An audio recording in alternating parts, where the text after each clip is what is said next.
Բարև ձեզ, Factor TV հյուրը Անի կենտրոնի հիմնադիր, լրագրող եւ հետազոտող Թաթուլ Հակոբյանն է։ Ողջույն Թաթուլ։ Բարև ձեզ։ Շնորհակալ եմ Factor TV գալու համար։ Վարչապետ Նիկոլ Փաշինյանը եւ առաջին նախագահ Լևոն Տեր-Պետրոսյանը հրապարակային դաշտում բանավիճում են եւ այստեղ թեժացում նկատվեց հատկապես այն բանից հետո, երբ որ իշարս այլ մեղադրանքների Տեր-Պետրոսյանը Փաշինյանին մեղադրեց նաեւ Ադրբեջանի պատերազմ հայտարարելու մեջ Արցախը Հայաստանը եւ վերջ կարգախոսը հնչեցնելով ես ուղիղ մեջ բերեցի Փաշինյանն էլ իհարկե իր ոճը այդպիսին է հետ չմնալ մեղադրանքներին պատասխանելուց հարց տվեց այդ պարագայում եթե ես էի պատերազմ հրահարել ինչու եք Ալմաթայի հռչակագիրը հիմք ընդունելով Ադրբեջանի տարածքային ամբողջականություն ճանաչելով Հայաստանից դուրս զորքեր ուղարկում նկատի ուներ Արցախ կամ 7 շրջաններ, հա։ Այդ ձեր կարծիքով ինչի մասին է այս բանավեճը։ Ինչը սա։ Ինչպես եք դուք տեսնում այս իրավիճակը։ Ես նախ տեսնում եմ սա շատ անցանկալի բանավեճ, որովհետև սա մի բանավեճ է, որը կամ պիտի լիներ ժամանակին, կամ հիմա դրա իմաստը չեմ տեսնում եւ այս բանավեճից Ես շատ հեռու եմ այն պնդումներից եւ երբեք չեմ սիրել, երբ որ ասում են Ադրբեջանի ջրաղացին ջուր է լցնում կամ բան, թուրքը տեսնում կամ ուրախանում է, բայց կարծում եմ, որ դա այս բանավեճը բացարձակապես տեղին չէ, ես չեմ ուզում մեղադրել մեկին կամ մյուսին կամ պաշտպանել մեկին կամ մյուսին։ Իհարկե Ադրբեջանն է հարձակվել, ինչի մասին է խոսքը, այսինքն դրա մասին չի կարող լինել երկու կարծիք։ Ադրբեջանն է այդ պատերազմը հայտարարել եւ Ադրբեջանն է հարձակվել։ Ուղղակի գույները խտացրել է առաջին նախագահը, ասելով, որ դե որ չես գնացել կարգավորման, ուրեմն ոնց որ դու ես այդ բանը արել։ Եթե այս տրամաբանությամբ շարժվենք, ուրեմն Նիկոլ Փաշինյանից առաջ պատերազմ են Ադրբեջանին հրահրել բոլոր այն մարդիկ, ովքեր ասել են Արցախի հարցը լուծված է։ Որտեվ դա էլ է պատերազմ հրահրելու մի եղանակ, հասկանում եք։ Էլ բանակցելու բան չի։ Էլ բանակցելու բան չես թողնում։ Դրա համար նաև ես չեմ ուզում շատ սրա վրա կանգ առնենք։ Ամեն մեկը իր խնդիրն է լուծում։ Նիկոլ Փաշինյանը իմ կարծիքով, գիտեք, ես իրադարձություններին նայում եմ ոչ միայն քաղաքական տեսանկյունից, այլ նաև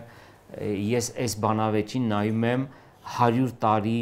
առաջվա աչքերով։ Ասենք ինչու են այս տեքստերը ասում։ Ես կարծում եմ Հա, չէ, ոչ թե հետ եմ հիմա նայում, առաջվա, այսինքն ոչ թե 1920-ի, այլ արդեն 2120-ի, որովհետև իմ տպավորությամբ առաջին նախագահը ավելի շատ պատմության համար է խոսում, պատմության մեջ իր դերն է դնում, եւ ի վերջո պետք է հասկանանք, որ նա ըստ էության նա քաղաքականությունից հեռացել է։ Ճիշտ է, նա մնում է քաղաքականության մեջ, որովհետև նրա քաղաքականությունից հեռանալուց հետո այն թիմը, որ նրա հետ ասոցացվում է, շատ մեծ վարկանիշ հավանաբար հեղինակություն հավանաբար չի ունենալու, հա,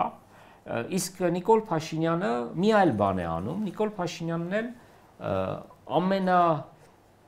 բոլոր հնարավոր միջոցներով փորձում է ցույց տալ, որ այս պարտության մեղքը միայն իր վրա դնելը արդար չի։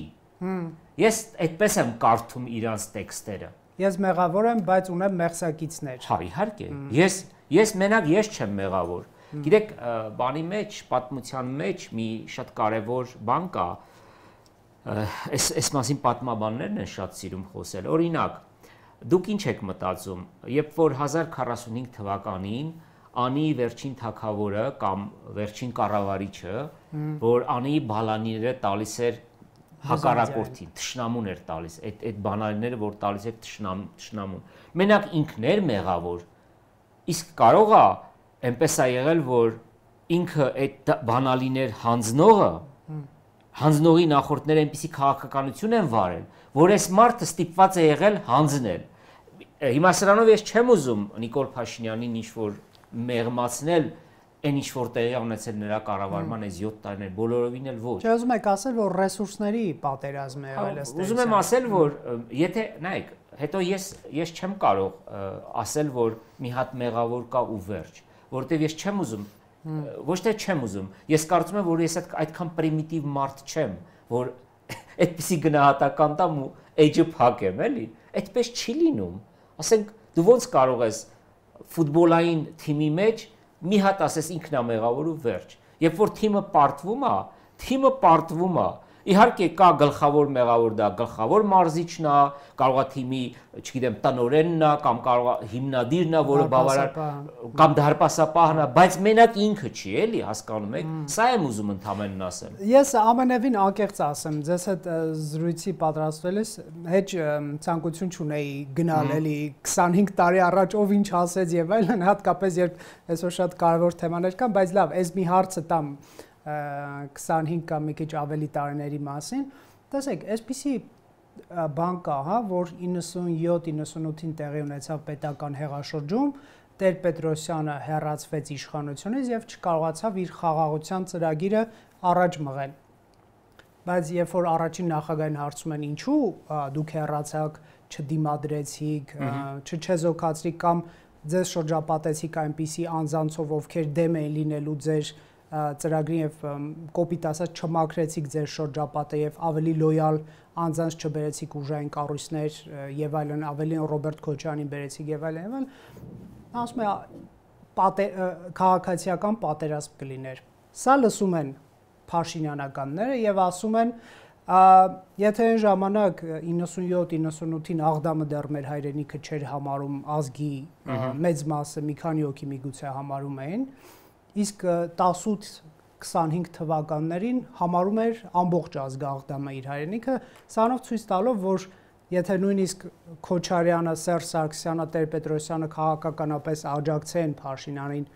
այդ պլանը իրագործելու, ասենք 10-ի պլանը իրագործելու, բաժողովուրդը շատերը, ասես ասենք, անտեսում են ժողովրդի գործոնը, հա, մարդիկ, ովքեր հավատացած են, որ ամենահզոր բանակն ունենք, Տավուշյան մարտերում մենք հաղթել ենք եւ ազգային հերոս ունենք եւ այլն, այսինքն անհնարինության շեմը Փաշինյանի ժամանակ ավելի անցած էր եւ քաղաքացիական պատերազմը ուղղակի պատրաստ էր։ Սրանք ինքնաարդարացման փորձեր են երկու կողմից էլ, նախկին եւ ներկա ղեկավարների, թե այստեղ ամեն երկուսի արգումենտն էլ ճիշտ է, ինչ կարելի ասել։ Բանա, ես այդ հարցը տվել եմ ճիշտ ասած առաջին նախագահին եւ ինքը ավելի կարճ է պատասխանել, ասեց բառացի եմ ասում, որովհետեւ շատ լավ եմ հիշում, շատ է տպավորվել, բան հանդիպման ժամանակ, այսինքն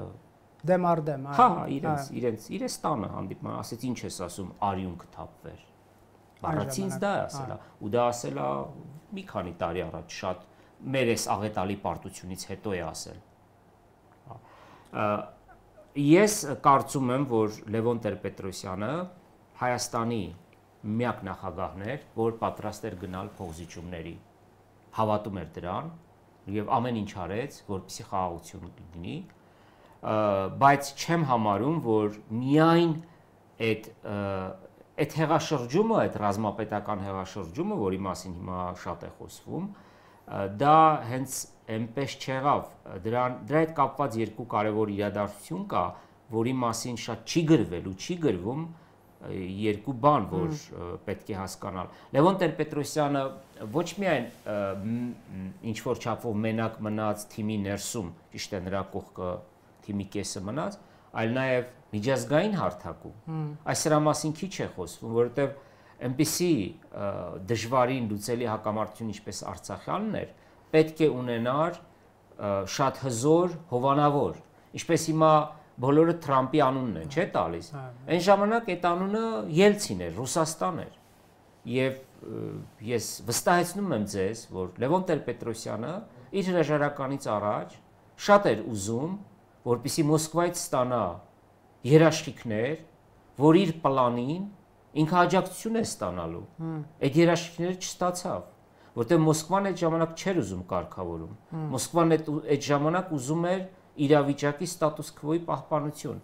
Մոսկվան ստատուս քվոյի փոփոխություն ուզեցավ միայն 2014 թվականին, երբ որ շրջանառության մեջ դրվեց այսպես կոչված Լավրովյան պլանը։ Այսինքն մենակ ասել, որ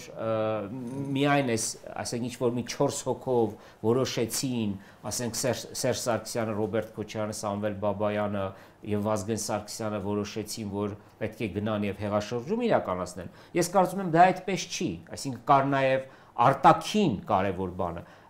Մյուս կարևոր խաղացող այս տարածաշրջանում Միացյալ Նահանգները շատ խիստ գնահատականներ էր տվել 96 թվականի մեղմ ասենք, աղմկահարույց ընտրություններին, գիտեք, որ այդ ընտրությունները աղմկահարույց էին, առնվազն աղմկահարույց, որովհետև ընդդիմությունը կասկածի տակ էր դրել եւ մենք գիտենք, որ ընդդիմության առաջնորդը ստացել էր մեր պատմության մեջ հնարավոր առավելագույն քվեն նախագահական ընտրությունների պատմության մեջ 41%, որևէ մեկը դրանից հետո այդպիսի տոկոսներ չէր եւ առնվազն երկրորդ փուլի մասին խոսակցություն հավանաբար պիտի լիներ երկրորդ փուլ, այսպես ասենք։ Ես չեմ պնդում, որ Վազգեն Մանուկյանը հաղթել է, ես չեմ կարող դա պնդել, բայց հավանաբար երկրորդ փուլ պիտի լիներ եւ Տեր-Պետրոսյանը արժանացել էր Միացյալ Նահանգների բավականին խիստ քննադատությանը եւ գիտեք, ինչքանով որ ես կարողացել եմ նայել, կարդալ, Տեր-Պետրոսյանը չներեց ամերիկացիներին եւ այդ ընտրություններից հետո Միացյալ Նահանգների դեսպանին նա այդպես երբեք այդպես էլ չընդունեց։ Այսինքն, երբ որ մի այսպիսի ծանր կոնֆլիկտ, երբ որ եւ Մոսկվայում չեն ուզում ոնց որ, իսկ ամերիկացիներն էլ ոնց որ այդքան բան չեն ներգրավված չեն, դժվար էր լուծում լինել։ Կնեք, Փաշինյանի թիմը ասում է մեր արգումենտներն ավելի շատ են։ Ոչ միայն Սամվել Բաբայան կամ Ռոբերտ Քոչարյան կամ Սերժ Սարգսյան այն ժամանակվա, այսպես ասենք, ռազմաքաղաքական էլիտան, այլև մեր գլխավոր շտաբը։ Հա, այսինքն մենք չունենք իրավիճակ, երբ որ այսպես մատերի վրա կարելի է խաղացնել հաղթած եւ առաջիկա պատերազմում հաղթելու մեջ համոզված բանակի գեներալներ եւ ասել 5 շրջաններից դուրս եկեք։ Տավուշում տեսանք, չէ, 4 գյուղի թեմա կար եւ 30,000 ամենակիչը մարդ հրապարակում հավաքվեց։ 5 տարածք տալ։ Սա այսպես ես խտացնում եմ Փաշինյանի Չէ, դա վերաբերում է բոլոր ժամանակներին։ Դա վերաբերում է նաև Սերժ Սարգսյանի ժամանակին եւ վերաբերում է Լևոն ներողություն Ռոբերտ Քոչարյանի ժամանակ, որովհետեւ այո, անհնարինության այո, մենք ստեղծել ենք, այսինքն մենք վարել ենք ոչ իրատես քաղաքականություն, որը հիմնված էր ոչ թե հաշվարկների, այլ երազանքների եւ ցանկությունների վրա, եւ ստեղծել ենք մի իրավիճակ, որ որևէ մեկը չէր կարողանում նույնիսկ բանական փոխզիջումների մասին խոսել։ Սա իհարկե սրա մասին կհանձնենք հողի։ Հա, սրա մասին բան չի, բայց նաեւ պետք է ընդունել, որ այդ ասողների մեջ էին նաեւ հենց Նիկոլ Փաշինյանն ու իր թիմը եւ դրա գագաթնակետը հենց Արցախ, Հայաստանի եւ վերջ այդ հայտարարությունն էր, կամ երբ որ ասենք տարբեր ԿՊԱ-ականներ գնում էին եւ աղդամում նուրն էին սենց այսպես բանանում եւ շատ մեծ լայն հայացքներով ժպտում էին, հասկանում եք։ Հա, այս ամեն ինչը ազդել էր, բայց կներեք, դուք պետություն եք ղեկավարում, թե դուք բան եք, ֆիդայապետեր եք։ Դուք պետություն եք ղեկավարում եւ դուք պետք է իմանաք։ Եվ ինչ է նշանակում գլխավոր շտաբը ճիշտ չէր բանանում։ Ոնց կարող է այդպիսի բան լինել։ Դուք երկրի ղեկավար եք, թե ղեկավար չեք։ Դա մեղմացուցիչ հանգամանք չի։ Եվ ես անկեղծ ասած ես լսել եմ երեկվա թե որ օրվա հարցազրույցն էր Անդրանիկ Քոչարյանի հետ։ Երեք էր, այո։ Եվ այդ հարցազրույցում, գիտեք, ամեն ինչ արվելու է, ես բացարձակապես չեմ ուզում նսեմացնել այդ աշխատանքը, որ իրանք արել են, որովհետև ես էլի հետազոտող եմ որպես դրան նայում։ Ես ինքս հիմա ուսումնասիրում եմ օրինակ ասենք 20-ական, 10-ական, 20-ական թվականները նախորդ դարի եւ նույնիսկ այն տեքստերը, որոնք իշխող ուժի ներկայացուցիչներն են գրել եւ դրանք պրո դաշնակցական են, էլի հետազոտողները հասկանում են ինֆորմացիա դուրս բերում ես եւ հիմա էլ այս զեկույցը պարզ է որ գրվում է այն նպատակով, որպեսզի ցույց տան, թե ինչքան վատն էր ընդդիմությունը, ոնց են բանակը կերել, եւ դե մենք ինչ անեինք, մենք ստիպված պարտվել էինք, բայց էլի այդ բանով է հիմնական փիլիսոփայությունը դա է լինելու, բայց նույնիսկ այդ պարագայում կարեւոր է այդ աշխատանքը, որ իրենք անում են։ Շատ լավ, մենք իհարկե կհետևենք, արդյոք այդ աշխատանքը հանրության սեփականությունը կդառնա, որովհետեւ երբ որ հարցադրումներ կան եւ դրանց փաստերի վրա հիմնված պատասխաններ չեն հնչում, դավադրապաշտական տեսություններն են ի հայտ գալիս եւ ցավոք մեր հանրության մի զգալի մասը զոհ է դառնում։ Ընդդիմությունն ունի դավադրապաշտական տեսություն, իշխանությունը իր։ Երբեք էլ Հայաստանի ժողովուրդը հիմա 10 կամ 100 տարի հետո չի հաշտվելու, որ մի կարծիք լինի միայն թե ինչու մենք պարտվեցինք։ Ճիշտ այնպես ինչպես մեր նախորդ բոլոր պարտությունների դեպքում, սկսած Վարդանանց պատերազմից հերոսներ ու հակահերոսներ, հայրենասերներ ու դավաճանների փնտրտուք շարունակվում է եւ հիմա էլ է այդպես լինելու, բայց կարծում եմ լավ հետազոտողները ժամանակի ընթացքում ավելի լավ կարող են պատկերը վերականգնել, թե ինչ է իրականում տեղի ունեցել, մանավանդ երբ որ չլինեն այս աղետի բոլոր պատասխանատուները, երբ որ բոլոր պատասխանատուները հիմա հանրային դաշտում դեռ կան, իսկ դրանք բոլորը կան, այդ պայմաններում շատ դժվար է օբյեկտիվ ներկայացնել, հասկանում եք, որտեղ դրանք այդ մարդիկ ապրում են, կան քո կողքին, բայց տարիներ անց եւ այդ իմաստով ես շատ կարեւորում եմ եւ այդ հանձնաժողովի զեկույցը, որը կհրապարակվի, վստահ եմ մի օր կհրապարակվի, եւ բոլոր այն ֆիլմերը, այն աշխատությունները, որոնք գրվում են 44-օրյա պատերազմի մասին։ Ես դրանք բոլորը մեկ-մեկ պահում եմ, մեկ-մեկ կարդում եմ, ուսումնասիրում եմ, չկա մեկը, որ ինչ որ մեկի բանը չպահի, օրակարգը չսպասարկի։ Ես չեմ ասում նրանք գնացել են ու ինչ որ մեկից դրամ են վերցրել, այդ օրակարգը սպասարկում են, դա չեմ ասում։ Հարում են եւ ակնհայտ զգացվում է, թե ով ինչ փորացավով է այս աշխատությունը գրել, բայց անգամ այդ դեպքում այդ աշխատությունները, այդ գրքերը, այդ զեկույցները, որտեղ դրանցից մի քանիսին էլ ես եմ մասնակցել, առնվազն 2-ին, որպես հետազոտող, հա, այսինքն այդ քննադատությունը նաև ինձ է վերաբերում, այնուամենայնիվ դրանք շատ կարևոր են, շատ կարևոր փաստական նյութ են այն մարդու համար, ով ծնվելու է հետո չի իմանալու, թե իրականում ինչ է եղել, բայց կարողանալու է այդ ամեն ինչը ուսումնասիրելով ավելի ճիշտ պատկեր ներկայացնել։ Շատ լավ, ինչ է լինելու սրանից հետո։ Միևնույն մեր հանրության մի զգալի մասը իրեն այս հարցն է տալիս եւ քաղաքական գործիչների հայտարարություններում կամ այս բանավեճերում, որ առաջին հարցով սկսեցինք, փնտրում է այդ հարցի պատասխանը։ Լավ, աղետը տեղի ունեցավ, միգուցե տասնամյակներ անց էլ չգտնել մեղավորին, հա, կամ գա այնպիսի իշխանություն, որը բոլորին հավատ կներշնչի եւ նրա վարկածն կընդունեն։ Փաշինյանը կարծես ասում է բաներ, որոնք, ասենք 2-3 տարի առաջ սառը ցնցուղի պես կընդունվեին մեր հանրության մեջ։ Հիմա դուք հակասում եք, կներեք, դուք հիմա պատասխանում եք այն ձեր հարցին, բա որ 5 շրջաններ տանք ինչ կլիներ, հա, չէ՞։ Միգուցե, այո, դե ես Արցախը Հայաստան է եւ վերջ, ասողը ասում է Արցախը Ադրբեջան է եւ վերջ։ Եվ մենք չենք տեսնում փողոցում մարդիկ։ Այդ դա էլ է հետաքրքիր ֆենոմեն, ինչու, որովհետեւ մարդիկ, այսպես ասենք, գիտելիք են ձեռք բերել եւ հասկանում են, որ այս ռեսուրսներով, այս դաշնակիցների գոյությամբ կամ չգոյությամբ օդից իջել են գետին։ Հա, այդ դա է, փաստորեն սարսափելի աղետներ, իհարկե, սարսափելի աղետներ եւ նույնիսկ նրանք, ովքեր ասում են ոսկեպարով Արցախ, չէ՞, իրանց տներում նույնիսկ այդ մարդիկ են օդից իջել ներքև։ Ուղղակի նրանք դեռևս հավատում են, որ Արցախյան հարցը օգտագործելով հնարավոր է 2 քվե ավել բերել, չգիտակցելով, որ դա այլևս քվե չի բերում, բայց անգամ այդ մարդիկ են արդեն երկնքից իջել եւ ապրում են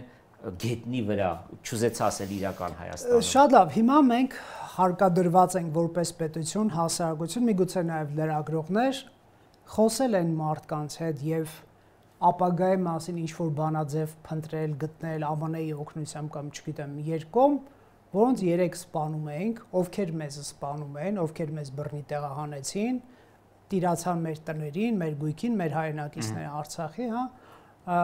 ում էլ մենք ենք տարբեր դրվագներով ցավ պատճառել, միշտ մեդալը 2 կողմ ունի, երբ որ մի կողմից ենք նայում, պատկերը այդքան էլ օբյեկտիվ չի։ Իհարկե, բայց որևէ կողմի, այսպես համար հեշտ չի տրվում, նաև այն կողմից ցավերը պատճառներից մեկն էլ հենց դա էր, երբ որ մենք միայն մեր պատուհանից էինք նայում։ Պատճառներից մեկն էլ հենց դա է։ Հիմա մենք այդ պետության հետ պետք է լեզու գտնենք ապրելու, որ եկեք մի կոտորեք մեզ, եկեք մենք այնպես անենք, որ ռևանշի եւ վրեժի, այսպես տրամադրությունը չբորբոքվի, չկուտակվի այդ լիցքը, եկեք գործակցենք ապաշրջափակման հարցով, տնտեսական հարաբերություններ ձևակերպենք, ապրենք խաղաղ։ Սա հնարավոր է արդյոք թե ոչ։ Հնարավոր է իհարկե, որովհետև անհնարին ոչինչ չկա։ Եթե ես ասեմ հնարավոր չի, դուք կարող եք բերել բազմաթիվ օրինակներ, սկսած այսօրվա Եվրոպայից, երբ որ մարդիկ 100 տարի իրար կոտորել են, բայց հիմա այլ սահմաններ չունեն եւ որևէ պահանջներ չունեն։ նման բան ես չեմ կարող ասել։ Գիտեք, բայց նաև ես չեմ ուզում համակերպվել ինչ որտեղ այն մտայնության հետ, որ վերջ խաղաղություն է եկել։ Հասկանում եք։ Հիմա մարդիկ գիտեք ինչ կա։ Թուրքիան եւ Ադրբեջանը շարունակում են մնալ Հայաստանի գլխավոր հակառակորդները։ Լրագրող լինելը ինձ թույլ չի տալիս այդպես ավելի բառեր օգտագործել, ինչպես թշնամին է, բայց կարող ենք հանգիստ այդ բառն էլ ասել, հա։ Այդ այնքան շուտ մոռացան դա։ Մարդկանց թվում է, որ վերջ, ամեն ինչ արդեն խաղաղություն է եկել, բայց դա իշխանության մեսիջն է, որ վերջ եկավ խաղաղությունը։ Այո, իշխանության մեսիջն է։ Վարչապետն ասում էր, մենք նոր մանուկ ունենք, նորածին։ Նրա անունը խաղաղություն է, այո, եւ պետք է։ Ժամանակը ցույց կտա։ Այդ մանուկը 9 ամսեկան է ծնվել, թե 7 ամսեկան է ծնվել։ Միայն ժամանակը ցույց կտա։ Սրանով իհարկե ես չեմ ուզում որևէ ձևով արժեզրկեմ ոչ Վաշինգտոնյան պայմանավորվածությունները եւ ոչ էլ քննադատեմ այն ինչ որ այսօրվա իշխանությունները ստիպված անում է։ Իհարկե ստիպված է անում, որովհետեւ գիտեք ինչ կա, ես չեմ ուզում շարունակ մնալ ոչ մի թիզականների այդ տրամաբանության մեջ։ Երբ որ ասում ենք ոչ մի թիզականներ, միշտ մտածում ենք դրանք այն մարդիկ են, ովքեր Բաքվում թեյ էին խմում, բայց ոչ մի թիզականություններ ոչ միայն Բաքվում թեյ խմելը, այլ ոչ մի թիզականություն է այն, երբ որ դու պատերազմում պարտվում ես ու ելի շարունակում ես Արցախի անկախությունը առաջ տանել։ Ոչ մի թիզականություն է այն, երբ որ դու Շուշին կորցնելուց հետո Շուշիի դեօկուպացիայի մասին ես խոսում։ Ոչ մի թիզականություն է, երբ որ տեղի ունենում Արցախի արհավիրքը, այսինքն տեղահանությունը, եւ դու խոսում ես վերադարձի իրավունքի մասին։ Ես չեմ ասում էլի, որ չպետք է այդ մասին խոսել, բայց բոլոր իրավիճակներում ցավալիորեն, նույնիսկ մենք ունենք բարձրաստիճան դիվանագետներ, որոնք շարունակում են բացարձակապես չգիտակցել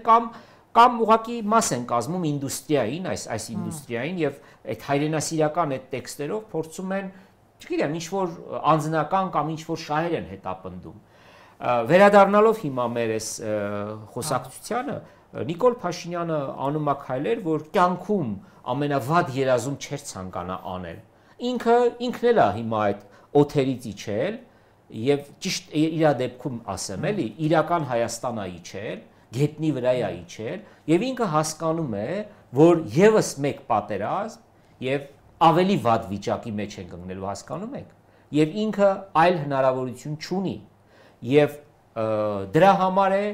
օգտագործում Ադրբեջանի եւ Թուրքիայի մասին մի բառապաշար, որը իրոք 5 տարի առաջ դա նույնիսկ մենք չէինք կարողանա երազումներից պատկերացնել։ Իհարկե, բայց հիմա հանգիստ խոսում են Արարատի ու Արագացի, չգիտեմ, Արևելյան Հայաստան, Արևմտյան Հայաստան, որ վերջ Արցախը Ադրբեջանինն է եղել։ Որ դա Արևմտյան Հայաստան չի, դա Արևելյան Թուրքիա է։ Այո։ Ուզում եմ ասել, որ լավ կյանքից չի, որ Նիկոլ Փաշինյանը այս բառապաշարը օգտագործում է, բայց դա չի նշանակում, որ մենք պետք է մոռանանք, որ Թուրքիան ու Ադրբեջանը շարունակում են Հայաստանի հանդեպ շարունակում են իրենց թշնամական քաղաքականությունը։ Ես չեմ ուզում ասել, որ ոչինչ չի փոխվել, իհարկե բան է փոխվել։ Այն որ ՔԼՉ գնում է Մարգարեի, գալիս է Մարգարեի կամուրջ ու Ռուբինյանը գնում է այնտեղ իրան դիմավորում է, բերում Երևան, այն որ Նիկոլ Փաշինյանը այցով գնում է եւ Էրդողանի հյուրընկալությանն արժանանում, այն որ Փաշինյանն ու Ալիևը լայն ժպտում են ու ձեռք սեղմում, այն որ Մեհրիբանն ու Աննա Հակոբյանն իր հետ նկարվում են, սրանք ես չեմ ուզում չտեսնելու տալ, բայց մյուս կողմից չեմ տեսնում հստակ քայլեր, մասնավորապես Ադրբեջանի կողմից։ Որևիցե ձևով, այսինքն չեն արվում քայլեր, որ Հայաստանում էլ այս Նիկոլ Փաշինյանի քննադատները կարողանան մի քիչ լռեն։ Ապա թշնամայնացման ուղղված քայլեր չեն արվում։ Կամ եթե արվում են, մենք չենք տեսնում։ Հիմա չգիտենք, կարող է արվում են, մենք լավ չենք հետևում։ Եթե գերիներ վերադարձվեն, դա ես կասկած չունեմ, որ առաջիկայում կասկած չունեմ, որ գերիներ վերադարձնելու են։ Ինչից է ելնում։ ելնում եմ այն իրավիճակից, որ այսօր կողմերը մտել են։ Ես կարծում եմ, որ Ադրբեջանը այնուամենայնիվ այո վերադարձնելու։ Իհարկե բոլորին չի վերադարձնելու, նրանց մի քանիսին ես կարծում եմ շատ դժվարությամբ են ընդհանրապես վերադարձնելու, բայց համոզված եմ, եթե իհարկե բան չփոխվի, եթե այս տեմպերով գնա, եթե Հայաստանը կատարի Ադրբեջանի ու Թուրքիայի պահանջները, իսկ մենք գիտենք, որ դա Թուրքիայի եւ Ադրբեջանի պահանջներն է։ Դա ավելին ասեմ, դա ուղղակի Թուրքիայի պահանջն է, որ այսօր Ադրբեջանի բերանով է արվում, որ մենք պետք է մեր սահմանադրությունը փոխենք։ Չգիտես ինչու մենք շուտ մոռացանք, որ դեռևս 91 թվականին, երբ որ Թուրքիան 91 թվականի դեկտեմբերի 25-ին, երբ որ Թուրքիան ճանաչեց Հայաստանի անկախությունը, այդ հռչակագրում անկախության ճանաչման Թուրքիան հիշեցնում է մեզ Կարսի պայմանագիրը եւ հիշեցնում է մեզ անուղակի, որ անկախության հռչակագրում դուք տեքստ ունեք, կետ ունեք, որ մեր նկատմամբ տարածքային պահանջ ունեք եւ այդ մասին թուրքերը անդադար խոսել են եւ Հայաստանում սահմանադրության փոփոխությունը ինչքան էլ որ Փաշինյանն ու թիմը ներկայացնեն, որ դա Հայաստանի շահերից է բխում, դա Թուրքիայի եւ Ադրբեջանի պահանջն է։ Հիմա այստեղ մենք ուրիշ բան մենք կարող ենք քննարկել, ի վերջո ոչ ես, ոչ դու, մենք չունենք ներքաղաքական օրակարգ, մենք ընտրություններին չենք մասնակցելու վստահաբար։ Ոչ էլ ուզում ենք, որ մեզ չենք պաշտպանելու որևէ քաղաքական ուժի եւ ոչ էլ ուզում ենք, որ մեզ դրսում որ տեսնեն, ասեն, ես ինչ հայրենասեր մարդիկ են, Արցախ փրկողներ են։ Մենք այդ օրակարգ չունենք եւ պետք է ավելի անկեղծ խոսենք։ Այն ինչ որ ժամանակին ցավոք ես ու դուք չենք արել։ Ավելի շատ ես, որտեղ դուք ավելի երիտասարդ լրագրող եք։ Մենք չենք արել։ Հիմա ես լուսաբանել եմ այն անձանց այցը Շուշի, որոնք հռչակագիր էին ընդունում եւ այստեղ ՊՊԾ գունդ գրաված։ Ամեկ պլյուսում է աշխատում եւ մենք միակ լրատվամիջոցն ենք, որ ուղիղ էր տալիս դա։ Սա իդեպ, այսպես։ Շատ հետաքրքիր, սա դա էլ շատ հետաքրքիր դեպքերի դեպք, որի մասին շատ չի գրվել, շատ չի խոսում, համենայն դեպս։ Ուզում եմ ասել, նաեւ քննարկման թեմա է, թե իրոք արդյոք պետք էր մեր անկախության հռչակագրում 90 թվականին այդպիսի ձևակերպումներ լինեն։ Այն ժամանակ։ Ես ձեզ անկեղծ եմ ասում եւ պարզ եմ ասում, տարիներ առաջ, 15, 20, 30 տարի առաջ ես շատ նեղ շրջանակներում իմ շատ ընկերների հետ միշտ քննարկել եմ եւ ասել եմ, օրինակ, ճիշտ է, իրավական փաստաթղթի մեջ իսկ հռչակագիրը իրավական, չէ, իհարկե նաև քաղաքական փաստաթուղթ է, բայց առաջին հերթին իրավական փաստաթղթի մեջ պատմություն դնել։ Իդեպ սրան դեմ էր ժամանակին նաև Լևոն Տեր-Պետրոսյանը։ Բայց ի ժամանակ է դա մտցվել։ Փաստը նաև դա է։ Այո, որտեվ ինքը տեղի տվեց, որտեվ այդ քննարկումները ես շատ լավ հիշում եմ։ Ես շատ լավ հիշում եմ Ռաֆայել Իշխանյանի հոդվածները, թե ինչպես էր քննադատում Լևոն Տեր-Պետրոսյանի ելույթը, որ ասում էր չի կարելի նման բան անել։ Հիմա կարող է բառացի չեմ հիշում, բայց ասում էր, որ մենք ական ենք դնում։ Մենք ական ենք դնում։ Նիկոլ Փաշինյանի կողմնակիցները ասում են Արցախյան հարցը ական էր մեր պետականության, անկախության տակ։ Ասեմ ինչու են դա ասում։ Մենք փակում ենք դա։ Նայեք, ասեմ դա ինչու են ասում։ Բերեք իրար չխառնենք այս ամեն ինչը։ Ես միտումնավոր Հա, բերեք իրանք, քանի որ իրանք պարտություն են կրել, ես մի քանի անգամ գրել եմ եւ հիմա էլ եմ ուզում ասեմ։ Փաշինյանն ու թիմը փորձում է ձևավորել հիշողության ձևավորման նոր քաղաքականություն։ Իրանք ամեն ինչ անելու են, որպիսի վարկաբեկեն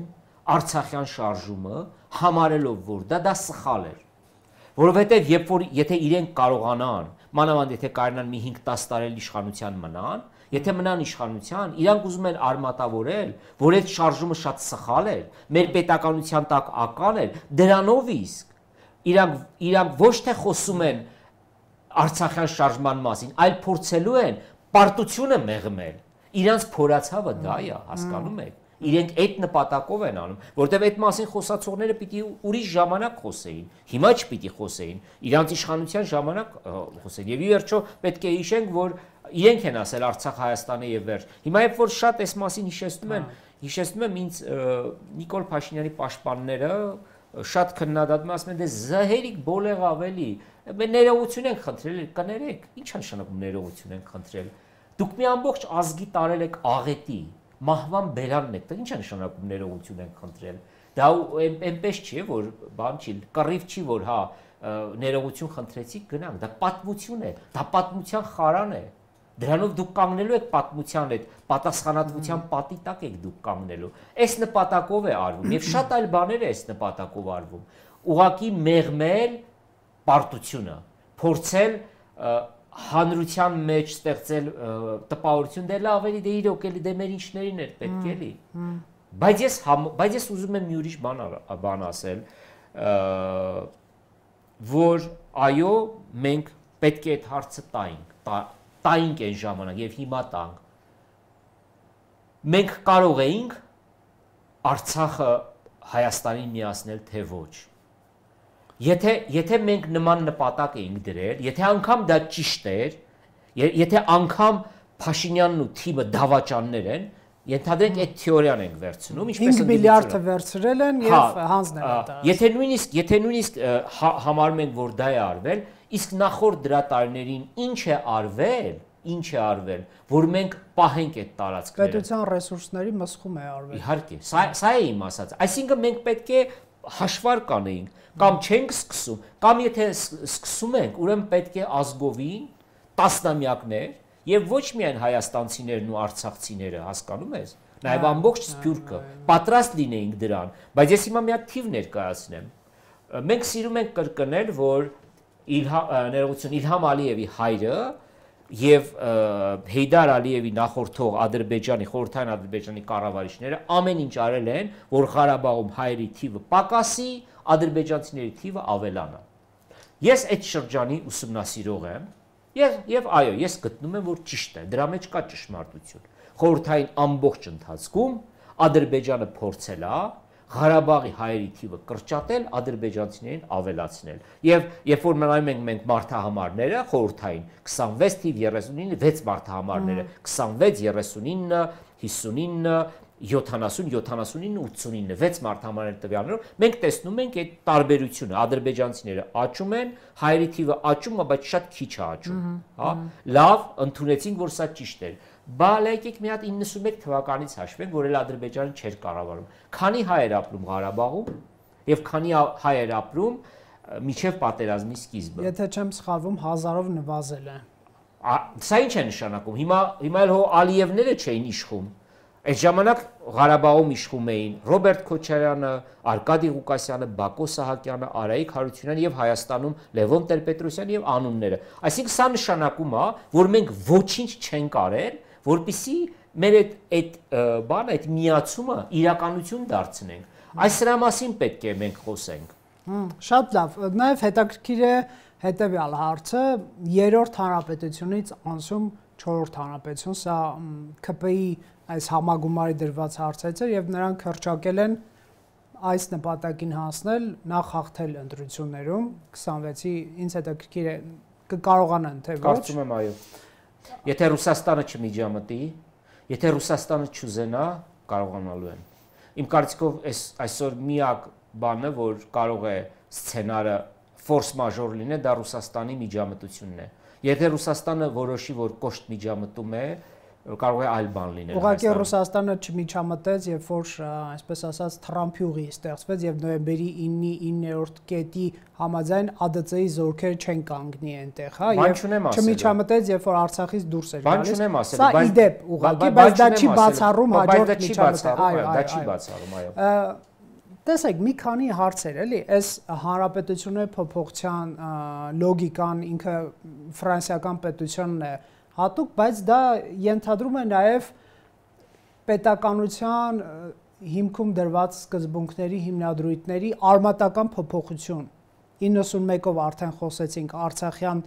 շարժում միացում գաղափարի հիման վրա, նաև անկախության հռչակագիրը դուք բերեցիք, որտեղ կար նաև ցեղասպանության միջազգային օրակարգի սատարել Հայաստանի պետության կողմից Օսմանյան կայսրությունում եւ Արևմտյան Հայաստանում։ Փաշինյանը ասում է փակում ենք այս թեմաները, որովհետև պարտություն են կրել, դա կոնֆլիկտացիներ, դա ռումբ էր, դա մեր հարևանների դեմ, այսպես ասենք, պատերազմական կամ առճակատումային տրամաբանություններ ԽՍՀՄ հայրենասիրության մոդելի դրսևորում, անցնում ենք այլ ռեժիմի։ Ըստ էության տնտեսական հարաբերություններ, Գևորգ Պապյանը այստեղ էր էկոնոմիկայի նախարար, ասում էր փող աշխատելու, հա, հիմա այսպես ասենք հարաբերություններ փորձենք ստեղծել, հատկապես երբ որ Թրամփի վարչակազմն է, որը փողը գերադասում է շատ բաներից, ասենք, էլի, եւ նա այստեղ պատրաստ է որոշակի ներդրումներ անել, ինչ որ հեշտացնել հայերի եւ ադրբեջանցիների շփումը ապաշրջափակման հարցում որոշակի վստահություն առաջացնել։ Արդյոք ձեր կարծիքով սա է այն գլոբալ եզրակացությունը վերջին 5 տարվա աղետներից հետո, որ մեր պետությունը պետք է կատարեր։ 44-օրյա մեկնարկը մի քանի օր առաջ էր, չէ՞, սեպտեմբերի 27, հրաժարվել, այսպես ասենք, երրորդ հանրապետության բովանդակությունից եւ սկսել նոր կյանք։ Հնարավոր է դա արդյոք։ Դա այն է, ինչ որ ուզում է անել այս իշխանությունը։ Դա այն է, որ ինչ իրենք ուզում են, նախքան այս մասին խոսելը։ Կներեք, այս որ ես թվարկում եմ, սրան զուգահեռ խնդրում եմ դուք լսեք ընդդիմության հարցականները այս սխեմայի նկատմամբ եւ քննադատությունները եւ կասկածները։ Դրանք չշարադրեմ, բոլորս գիտենք։ Միջև Նիկոլ Փաշինյանի 4-րդ հանրապետության մասին խոսք, այդ մասին նաեւ ասեմ, որ ընդդիմադիր գործիչներն են այդ մասին խոսել։ Դրանցից մեկը օրինակ Սամվել Ֆարմանյանն է, ով առաջիններից մեկն է, որ գրել է հետևյալը, էլի մոտավոր եմ մեջ բերում, որ Հայաստանի երրորդ նա չի խոսում 4-րդ հանրապետության մասին։ Ինչու եմ պարոն Ֆարմանյանին ասում, որտեղ ինքն է մի քանի անգամ հետևողականորեն նաև ինձ տված հարցազրույցում մի տարի առաջ մոտավորապես եւ նաև իր գրառումներում եմ ես դա նկատել, ինքը չէր ասում 4-րդ հանրապետության ստեղծում, դուք գիտեք ինքը ինչպես է քննադատում պարոն Փաշինյանը, շատ կոշտ ձևով, հա, ինքը ասում էր, որ երրորդ հանրապետությունը այլևս գոյություն չունի եւ նրա հետ ես համաձայն եմ։ Եվ այդ գաղափարը ես էլ եմ շարունակել իմ հոդվածներում, իմ գրություններում, իմ զրույցներում։ Այո, 3-րդ մենք չենք ասում 4-րդ հանրապետությունը լավական վատ, բայց 3-րդ հանրապետությունը չկա, որովհետև չկա նրա գաղափարական հենքը։ Նրա գաղափարական հենքը ո՞րն էր։ Նրա գաղափարական հենքը Արցախյան շարժումներ ու Արցախներ, Ղարաբաղներ, հիմնականում եւ Արևմտյան Հայաստանի երազանքն էր։ Այսինքն երկու բաներ, որ իրավամբ մեր երկու հարևաններին թույլ չեն տալիս, որ մեզ լավ աչքով նայի, մեղմ ձևակերպում տամ։ Ուզում եմ ասել, որ այս խոսակցությունը միայն Նիկոլ Փաշինյանը ԿՊԱ-ականներին չէ։ Ճիշտ է, ամեն մեկը իր տեսանկյունից է սա ներկայացնում։ Եվ իր սկզբունքներն է մեջտեղ բերում, չէ՞, այսինքն, չգիտեմ, անունը ինչ ուզում ենք դնենք, 4-րդ հանրապետություն թե 3-րդ հանրապետություն, չգիտեմ։ Եվ այստեղ գլխավոր հարցը հետևյալն է, եթե նույնիսկ նոր սահմանադրություն է ընդունվում, որտեղ անկախության հռչակագրին հղում եւ այլն չկա, այսինքն բայց մենք արդյոք չենք, որ չի փոխվելու դա, մոռացեք, դա փոխվելու է։ Փոխվելու է։ Սահմանադրությունը փոխվում է հենց այդ նպատակով։ Չէ, նկատի եւ ուզում եմ նաեւ կարևոր հին բեռը չենք ժառանգելու։ Այո։ Այդ այսպես կոչված երրորդ հանրապետության խնդիրները արդյոք չի մտնելու այս 4-րդ հանրապետություն։ Կախում ունի նրանից, կախում ունի արդեն տարբեր հանգամանքներից Հայաստանի այս իշխանությունները, այո, համակերպվել են, ընդունում են, որ Հայաստանը 29743 քառակուսի կիլոմետր է ու վերջ։ Եվ իրենք այո, դրան պատրաստ են։ Ուրիշ բան, հիմա Ադրբեջանն ու Թուրքիան էլի պահանջներ կդնեն, թե չեն դնի։ Ես կարծում եմ, որ էլի պահանջներ են դնելու եւ խոսքը եւ նրանք դնելու են զուտ այն պատճառով, որ իրանք զգում են, որ Հայաստանը պատրաստ է անդադար զիջումների գնալու։ Այդ դրա համար էինք ասում, որ պետք է փոխզիջումների գնալ հաղթած ժամանակ, որ ինչ որ բան ունենայինք տալու։ Հիմա էլ տալու բան չունենք, արդեն սկսել ենք սիմվոլները տալ, որտեղ էլ տալու բան չունենք։ Եվ ես չեմ բացառում, որ օրինակ ես որևէ ներքին ինֆորմացիա չունեմ, ուղղակի ենթադրում եմ, որ կարող է հաջորդ ապրիլ 24-ին ուղերձը բոլորովին այլ լինել։ Եթե մենք նայում ենք պարոն Փաշինյանի 18 թվականից մինչև 20-25 թվականի հայոց ցեղասպանության այդ հիշատակի օրվա առիթով իր ուղերձները, նույնիսկ կարծեմ ազատության մեր գործընկերներն են այդպիսի նյութ պատրաստել, մենք տեսնում ենք, թե ինչ փոփոխության է կրել, չէ՞։ Հիմա ես չեմ բացառում, որ այս անգամ շատ ավելի արմատական փոփոխության կընթարկվի։ Ուզում եմ ասել, որ չմտածենք, որ ուրեմն խաղաղություն ասելով խաղաղությունը գալու է կամ հալվա ասելով բերաններս քաղցրանալու է։ Նրանց տրամաբանությունն այն է, որ եթե մենք հրաժարվում ենք այսպես ցլերին կատաղեցնող կարմիր գույնը անընդհատ ցույց տալու, ցլերը կխախանվեն։ Դե դրա մեջ տրամաբանություն իհարկե կա։ Այո, դրա մեջ տրամաբանություն կա։ Ես դա չեմ ուզում ասել, որ դա չկա, իհարկե կա, բայց չեմ բացառում, որ այնքան էլ լավատես չեմ, որ խաղաղությունը շատ շուտ գալու է։ Բայց կրկնում եմ, չեմ քննադատում եւ չեմ քննադատելու Վաշինգտոնյան պայմանավորվածությունները։ Ոչ թե նրա համար, որ դա շատ լավն է, չէ, դա շատ վատն է։ Դա սարսափելի է։ ԿՊԱ-ականներն ու Փաշինյան ուրիշ ձև են, չէ՞, մեկնաբանում, հաղթանակ ենք տալ։ Դա շատ վատն է։ Ուղղակի կրկնեմ այն ինչ որ 1000 անգամ ասել եմ։ Եթե սա էլ չլինի, մյուսը շատ ավելի վատն է լինելու։ Այսինքն էլի հիշեցնեմ, երբ որ 2020-ին ասում էին կապիտուլյացիա է բանալը ստորագրել, այ կապիտուլյանտ, չէ, հիշում եք, չէ։ Հիմա այդ այ կապիտուլյանտներ ասողները այդ փաստաթուղթը Աստվածաշնչի տեղ են օգտագործում։ Կպել են դրան ու փոք չեն գալիս։ Մի հատ բարձր այդ բանի քննադատների նայեք նա։ Տեսեք ինչ էին անում այդ ժամանակ։ Ես այս ինչու հիշեցի, ոչ թե որ իրանց քննադատեմ, չէ։ Ուղղակի ուզում եմ ասել, որ այսօրվա այդ նույն քննադատները, որոնք հիմա էլ Վաշինգտոնն են քննադատում, չէ, 2029-ին են նույնն անելու, երբ որ ավելի վատ դրվի սեղանին։ Ես այս մտահոգությունից ելնելով է, որ ես չեմ արժեզրկում, չեմ քննադատում Վաշինգտոնյան պայմանավորվածությունը եւ այո, համարում եմ, այս պայմաններում դա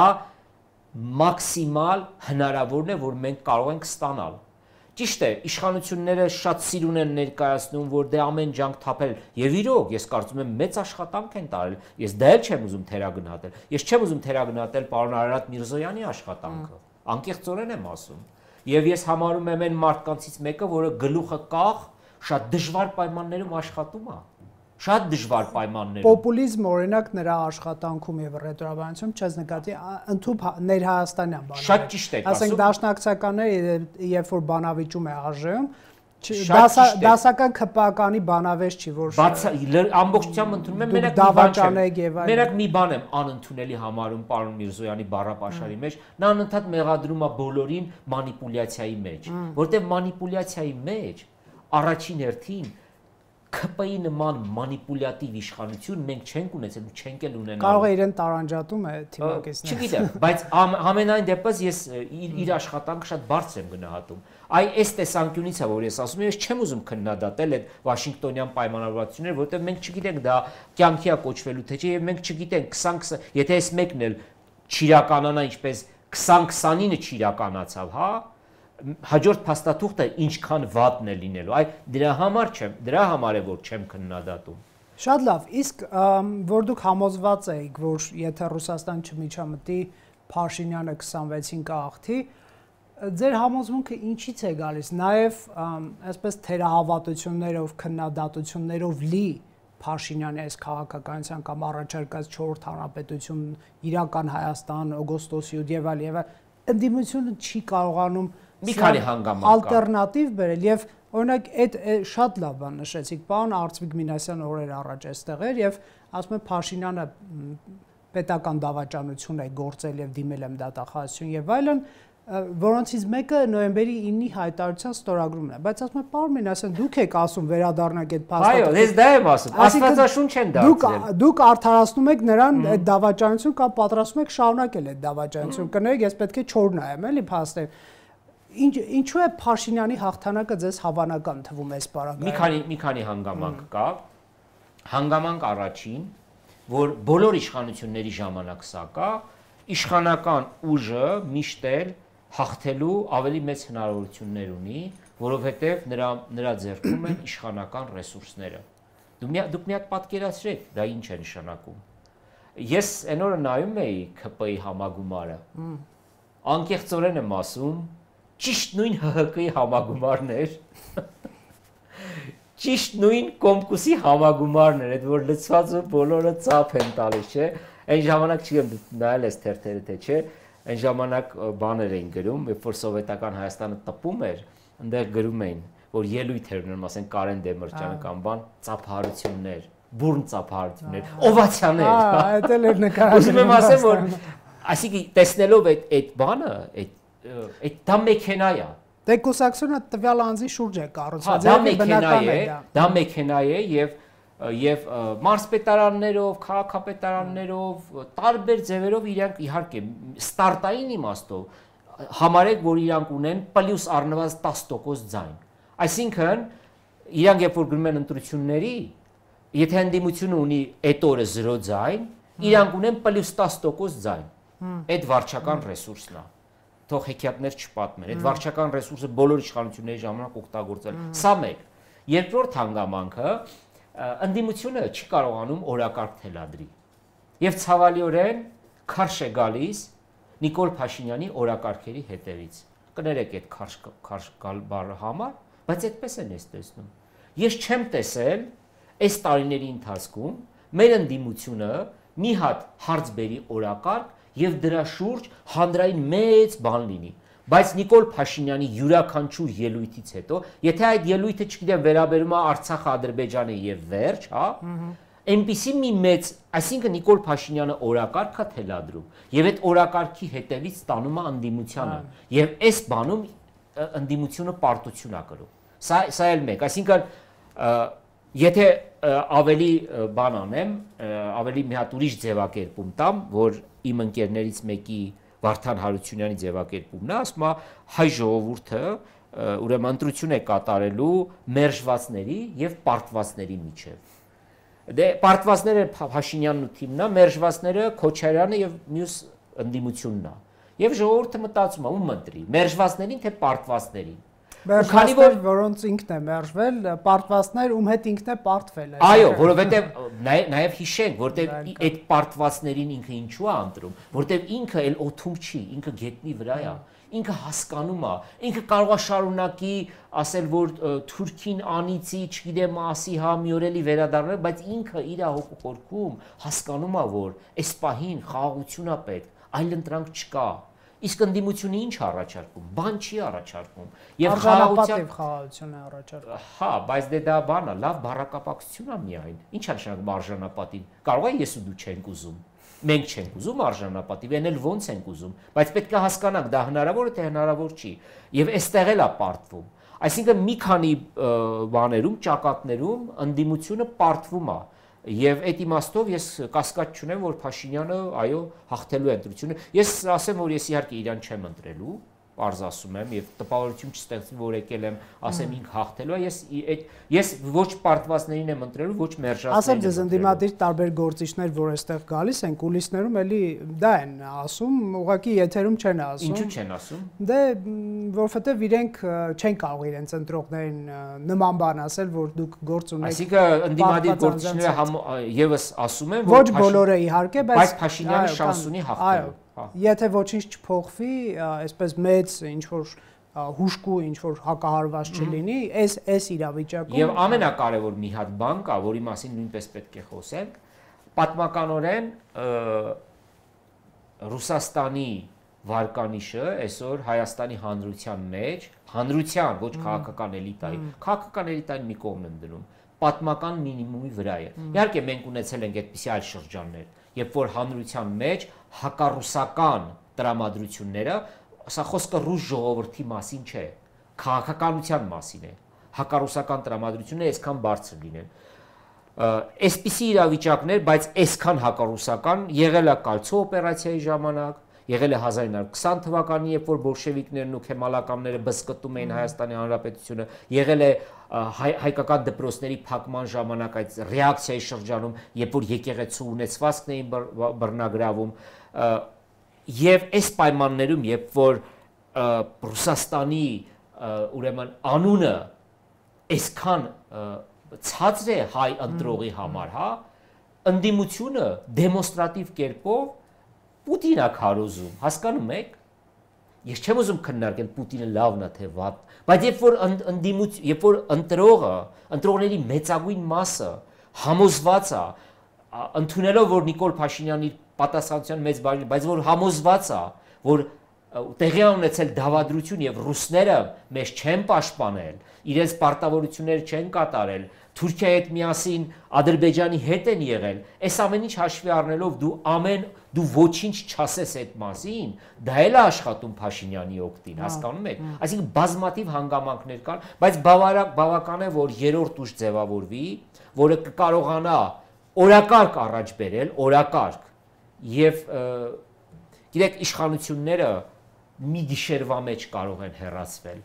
Մի ամենատխուր օրինակը բերեմ։ Բայց եթե մարդիկ իմանան, որ սրանից վատ չի լինելու, իրենց ազատությունները չեն գողացվելու, դե գիտեք ինչ կա, իրենց գյուղի գյուղապետ ընտրելու հնարավորություն։ Մասիկ դա չեն կարող իմանալ։ Հիմա նույնը ես հարց տամ, եթե մարդիկ իմանային, որ մենք այս աղետն ու արհավիրքն ունենալու ենք, Փաշինյանին այդ ձև կգային, այդ ձևով Սերժին կմերժեն, ես կարծում եմ ոչ։ Մենք երբեք էլ չենք կարող իմանալ, թե ինչ իշխանություն է հետագայում գալու։ Մենք դա չենք կարող իմանալ, բայց եթե գա երրորդ ուժ, որը կկարողանա լավ օրակարգ, այլընտրանքային օրակարգ առաջարկել, իշխանությունները այնքան միանգամից են հեռանում։ Ես ուզում եմ բերել ոչ մի ձևով չարդարացնելով բռնությունն ու տերորը, ոչ մի ձևով արդարացնելով, որտեղ դա անընդունելի բան է, հատկապես մեզ լրագրողներիս համար, բայց ուզում եմ հիշեցնեմ 89 թվականին նայեք կադրերը, երբ որ 5 օր առաջ, երբ որ իր մահվանից 5 օր առաջ Չաուշեսկուն ժողովրդի մոտ որ դուս էր գալիս խոսում էր։ Էլի ժողովուրդը հրապարակում է եւ ինքը ելույթ անում եւ առաջին անգամ չի հասկանում, տեսնում է, որ ժողովուրդը արդեն իրան հայհոյում է, իրան չի ընդունում եւ դա իր համար բան է, իր համար անհասկանալի է։ 5 օր հետո այդ մարդը այլևս չկար, ոչ միայն իշխան, ինքը այլևս չկար։ Կրկնում եմ, ես զուգահեռ չեմ ուզում անցկացնել, ուղղակի ուզում եմ ցույց տալ, որ իշխանությունը այդքան հեշտ կարող է հավերժ չի, բայց ինչու ենք հասնում Չաուշեսկուին, չէ՞ որ մենք ապրել ենք Մերժիշ Սերժին այդ շրջանը։ Այդ ժամանակ էլ էր, չէ՞։ 5-10 օրվա ընթացքում այդ ամենը եղավ, որը հիմա հանրապետականները ամեն ձև փորձում են ներկայացնել որպես ինչ որ աշխարհի դավադրություն եւ Նիկոլ Փաշինյանին բերել են։ Իշխանագողություն, հա։ Իրականում մենք ապրել ենք այդ օրը, տեսել ենք ինչա տեղի ունեցել։ Տեղի ունեցել պարզ մի բան։ Ժողովուրդը զզվել էր այդ իշխանություններից նախորդ 20-25 կամ չգիտեմ 30-40 տարիներից եւ հանկարծ հայտնվեց մեկը, հավատաց այդ մեկին, հավանաբար սխալվեց, ոչ թե հավանաբար հաստատ սխալվեց, հա։ Եվ 5 օրվա ընթացքում Սերժ Սարգսյանը հեռացավ։ Սա է տեղ։ Եվ նույնը կարող է տեղի ունենալ Նիկոլ Փաշինյանի հետ, եթե գա այլընտրանքային մի լավ տեխնացի։ Եկեք պայմանավորվենք, որ ոչ թե մեզ պարտված չենք համարելու, այլ հետևելու ենք իրադարձություններին։ Չէ, մեր գործն է հետևել իրադարձություններին, այո։ Կհյուրընկալենք սիրով, շնորհակալ եմ։ Ես եմ շնորհակալ եւ ասեմ, որ շատ տպավորված էի ձեր նոր տաղավարով։ Շնորհակալ եմ։ Շնորհակալություն։ Factor TV-ում հյուրընկալել ենք Թաթուլ Հակոբյանին։